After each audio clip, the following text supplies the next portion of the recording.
सभी प्रिय विद्यार्थियों को ढेर सारा नमस्कार। My self Mukesh Kumar. जो विद्यार्थी 2026 में नीट का एप्लीकेशन फॉर्म भरना चाहते हैं उनके लिए बहुत ही अर्जेंट महत्वपूर्ण सूचना रहने वाली है। मेरे प्रिय विद्यार्थियों, आपको काफी सारे जो काम है वो अभी करवाने होंगे आपके दस्तावेजों में। अगर आप नहीं करवाते हो ना तो आप 2026 में नीट का फॉर्म नहीं भर पाओगे। मैं आपको पहले अलर्ट कर देता हूं क्योंकि सख्त आदेश आ चुका है एनटीए का। अब यहाँ पे आपको करना क्या है, कौन कौन सा काम है जो आपको प्रेजेंट टाइम पे करना होगा, तभी आप नीट 2026 के लिए एलिजिबल माने जाओगे, अदरवाइज नहीं। तो चलिए विस्तार से मैं आपको दिखा देता हूं। इसके लिए आपको पहले बोर्ड पे ले चलता हूं और आपको विस्तार से समझना होगा।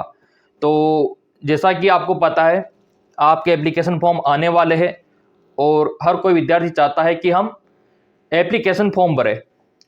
तो यहाँ पे सबसे पहले तो आपने जहाँ पे भी अपना फाइल रखा हुआ है, अलमीरा में या फिर किसी बॉक्स में, तो फाइल को आज निकाल लेना और उसमें से आपका 10वीं का मार्कशीट निकाल लेना। 10वीं का मार्कशीट आपको निकालना है, ठीक है। आपका 10th का मार्कशीट, ये आपका 10th का मार्कशीट। अब उसमें आपको क्या देखना है, एक तो आपको देखना है 10th की मार्कशीट में आपका नाम देखना, ठीक है। आपका नाम क्या है। एक आपको देखना है फादर्स नेम, फादर्स नेम, ठीक है। आपका पिताजी का नाम आपको देखना है। दूसरा आपका डेट ऑफ बर्थ। ये तीन चीजें आपको देखना है। अच्छे से देख लेना, या फिर आपके पास फोटो है तो उसमें भी देख लो। और नाम को अच्छे से याद रखना, आपका फादर्स नेम और डेट ऑफ बर्थ। दूसरा आपको लेना है आपका आधार कार्ड, ठीक है। आपका आधार कार्ड हो गया। ये करने के बाद आपको आपका आधार देखना है, आपका आधार।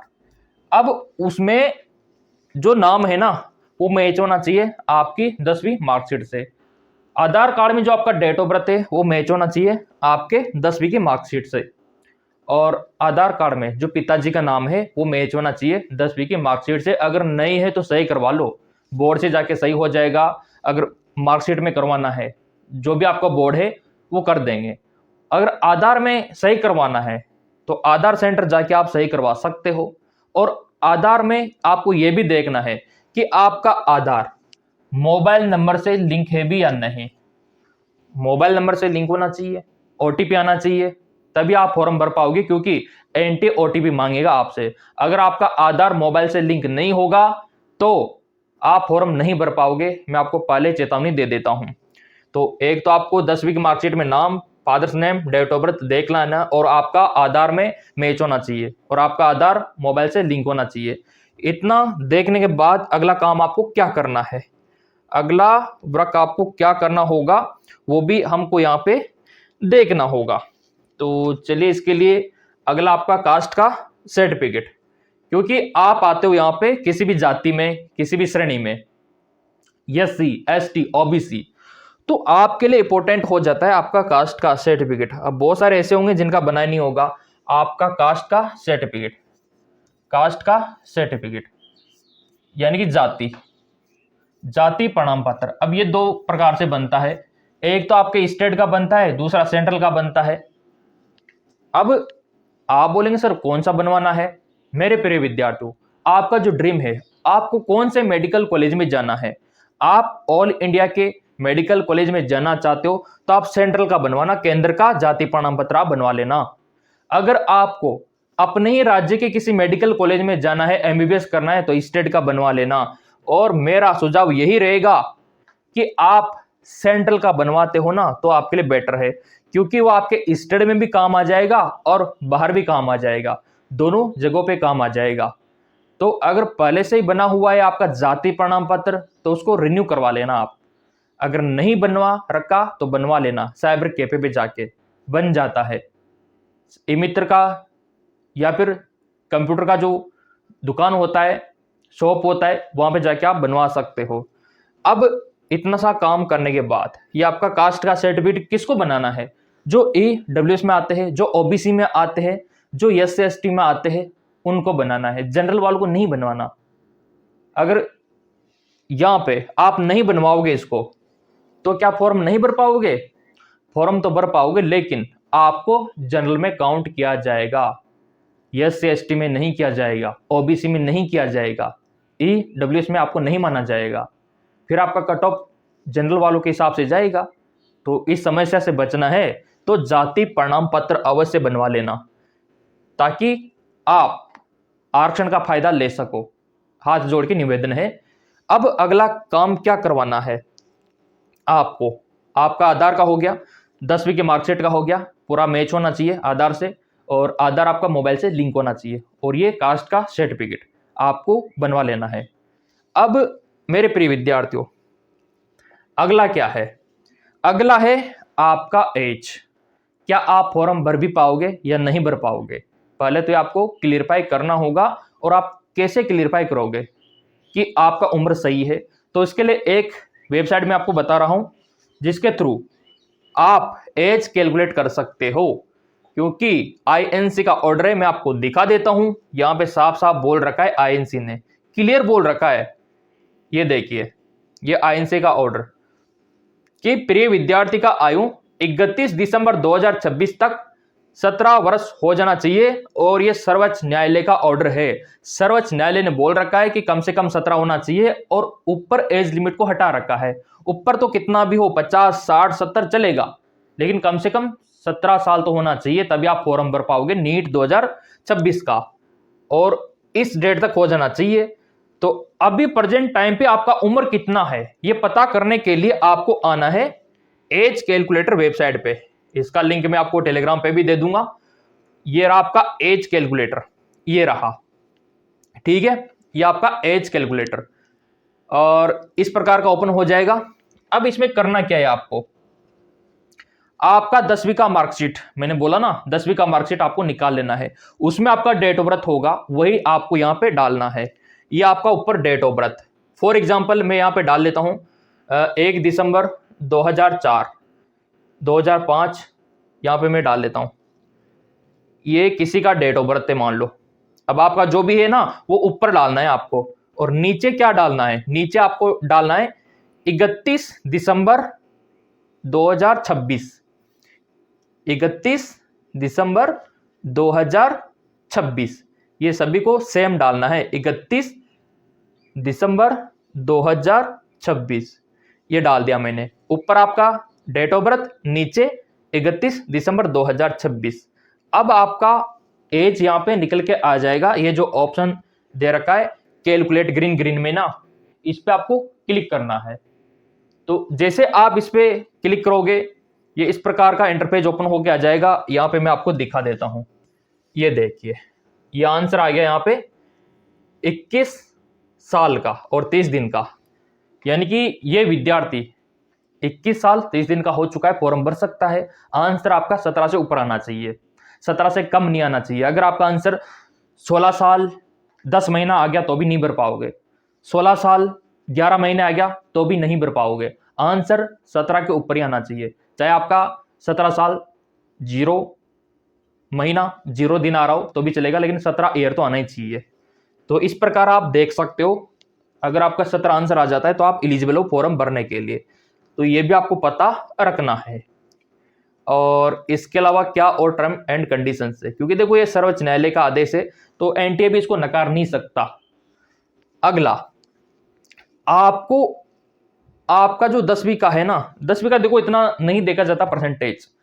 अभी आप 12वीं में पढ़ाई कर रहे होंगे, कर चुके होंगे, तो आपके 12वीं में फिजिक्स, केमिस्ट्री, बायोलॉजी होना चाहिए और इंग्लिश होना चाहिए। अब यहां पे आप बोलेंगे सर 11th में भी होना चाहिए क्या? क्योंकि बहुत सारे प्रिय विद्यार्थी ऐसे होते हैं जिनका 11th में कुछ और विषय होता है, और जब उनका सपना डॉक्टर बनने का आता है तो 12th में आके वो बायो ले लेते हैं। तो क्या ऐसे विद्यार्थी भी एलिजिबल होंगे? होंगे। अगर आपका 11th में कोई भी विषय हो, वो मायने नहीं रखता। यहां पे सिर्फ बोला गया है 12th के लिए, 12th में ये विषय होना ही चाहिए। अगर आपके 12th में ये विषय नहीं होगा तो आप नहीं भर पाओगे। इतना सा आपको याद रखना है। कितना परसेंटेज होना चाहिए? अगर आप सामान्य श्रेणी में होते हो तो 50%, ओबीसी में आते हो तो आपका 40%, और दिव्यांग के लिए 45%। जो विद्यार्थी अभी पढ़ाई कर रहे हैं 12वीं में, हाथ जोड़ के निवेदन है, इतना सा परसेंटेज बना लेना आप 12वीं में। ताकि कोई दिक्कत ना हो। क्योंकि अगर आप इतना सा परसेंटेज नहीं बनाओगे, नीट में सिलेक्शन भी हो जाएगा बाद में तो भी कोई मतलब नहीं। आपके भले ही 720 में से 650 नंबर आ जाए ना तो भी कोई मायने नहीं रखता अगर आपका ये परसेंटेज कम चला गया ना, क्योंकि इसका उल्लंघन हो जाएगा फिर इस नियम का। तो कम से कम इसका भी ध्यान रखना कि 12वीं में ये परसेंटेज आपको बनाना है। और जिनका हो गया 12th पास, कोई दिक्कत ही नहीं है, तो ये भी आपको ध्यान में रखना है। प्रयास यही होना चाहिए आपका। इतना सा हो गया, दस्तावेज का मैंने आपको बता दिया। और हाँ, आप जो फोटो खिंचवाओगे पासपोर्ट साइज का, तो उसी टाइम पे आपको खिंचवाना है, अभी मत खिंचवा लेना। बहुत सारे प्रिय विद्यार्थी क्या है, अभी खिंचवा के रख लेते हैं, वो मान्य नहीं है। क्योंकि आपको फोटो उसी टाइम पे खिंचवाना होगा, व्हाइट बैकग्राउंड होना चाहिए और यहाँ पे आपको नाम मेंशन करना होगा, और जिस दिन आपने फोटो खिंचवाया वो डेट भी मेंशन करना होगा फोटो में। ये आपको ध्यान में रखना है।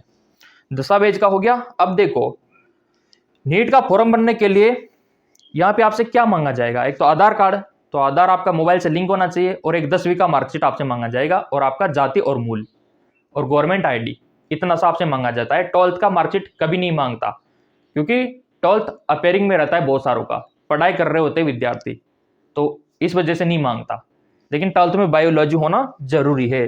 फॉर्म की बात करूं, फॉर्म कब आएंगे? तो फॉर्म तो ये लो, ये आपके लिए एक्सपेक्टेड पूरा आ चुका है। मैं आपको दिखा देता हूं आपकी जानकारी के लिए। यहाँ पे 3 मई को तो आपका एग्जाम है 2026 का, और तैयारी तो मैं करवाई दूंगा, क्योंकि आपने सब्सक्राइब कर रखा है चैनल, बेल आइकन पे प्रेस कर रखा है, तो कोई दिक्कत ही नहीं है, सिलेक्शन करवा देंगे। टेलीग्राम को ज्वाइन कर रखा है तो पुराने पेपर वहां भेज देंगे, सब कुछ फ्री में मिलेगा आपको, मुफ्त में, है ना। और नोट्स, जो हमारे हैंड रिटन नोट्स है वो भी आपको दे देंगे फ्री में, ले लो। तो आपका 3 मई को होगा पेपर, ऑफलाइन होगा, पेन पेपर मोड के माध्यम से होगा, 2025 की तरह ही होगा, ठीक है।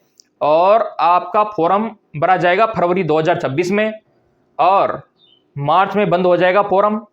और आपका जो शहर सिटी इंटिमिनेशन जारी होता है कि कौन से शहर में आपका एग्जाम है, वो आपको अप्रैल में पता लग जाएगा। एडमिट कार्ड लास्ट अप्रैल को आ जाएगा, 3 मई को एग्जाम हो जाएगा, जून में आपका रिजल्ट आ जाएगा। रिजल्ट अगर अच्छा लाना है तो आपको पेपर अच्छा देना होगा, ये 3 मई डिसाइड करेगा आपका भविष्य।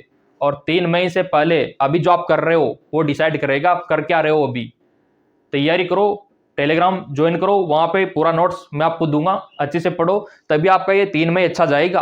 और उसके बाद आपका जून अच्छा, मतलब रिजल्ट अच्छा, रिजल्ट अच्छा तो आपका मेडिकल कॉलेज अच्छा, मेडिकल कॉलेज अच्छा तो आपकी जिंदगी अच्छी, तो वो वाली बात है।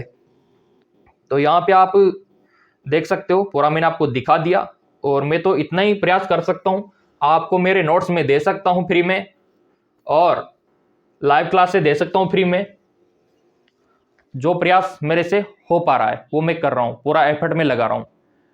चैनल को सब्सक्राइब करना आपके हाथ में है, बेल आइकन पे प्रेस करना आपके हाथ में है, टेलीग्राम को ज्वाइन करना आपके हाथ में है। मैंने सुविधा सारी दे रखी है, और इस सुविधा का मतलब कुछ भी नहीं, 1 रुपया भी आपसे नहीं ले रहा मैं। तो सोचो, दिल बड़ा होना चाहिए इंसान का, ठीक है। पैसों का क्या, पैसों तो गवर्नमेंट जॉब से आ ही जाता है हमारा, है ना, सरकारी नौकरी से आ ही जाता है। बस आप लोगों का प्यार चाहिए, तो लाइक बिना कहे कर दिया करो दिल से। अभी ड्यूटी जाने का टाइम है, फिर भी देखो आपके लिए अपडेट में दे रहा हूं, ताकि आप अप टू डेट रहो। आपकी चिंता हमेशा हमको अलर्ट करती रहती है कि विद्यार्थी आपका इंतजार कर रहे हैं। तो मेरे प्रिय विद्यार्थियों, लिंक मैंने डाल दिया है। इतना बताने के बावजूद कुछ डाउट रह गया हो तो कमेंट करके पूछ लेना, मैं आपके साथ हूं। बाकी लिंक सारे आपको डिस्क्रिप्शन में मिल जाएंगे, और सब्सक्राइब कर लेना अगला अपडेट पहले पाने के लिए। धन्यवाद।